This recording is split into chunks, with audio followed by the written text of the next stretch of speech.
Hello everyone. Today I'm going to talk about three important topics in English grammar: was and were, family adjectives, and prepositions of place. These topics help us describe the past, talk about our families, and explain where things are. Let's start with the first one. We use was and were as the past forms of the verb to be. Was is used with I, he, she, and it. For example, I was at school yesterday. She was very happy. Were is used with you, we, and they. For example, you were my best friend. They were at the park. Remember, was is singular and were is plural. But there's one exception. When we use you, even if it's one person, we still say you were. We can also make negative sentences. For example, I wasn't at home last night. They weren't late for class.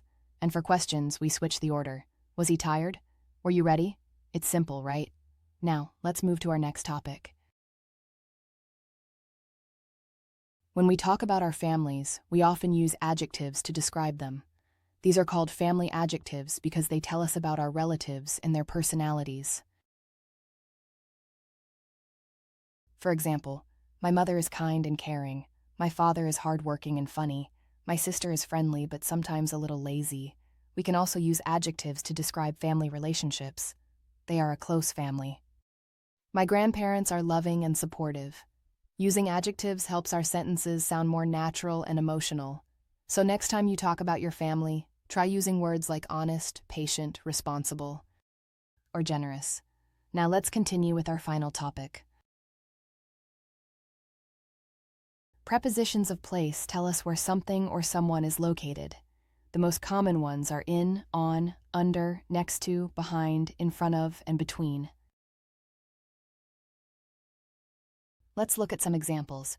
The book is on the table. The cat is under the chair. The teacher is in front of the class. The students are behind their desks. The school is next to the park. These small words are very powerful because they help us describe the position of objects clearly. You can practice by describing your own room. For example, my backpack is on the bed, or my phone is between the notebook and the pencil case. These small words are very powerful because they help us describe the position of objects clearly. You can practice by describing your own room. For example, my backpack is on the bed, or my phone is between the notebook and the pencil case.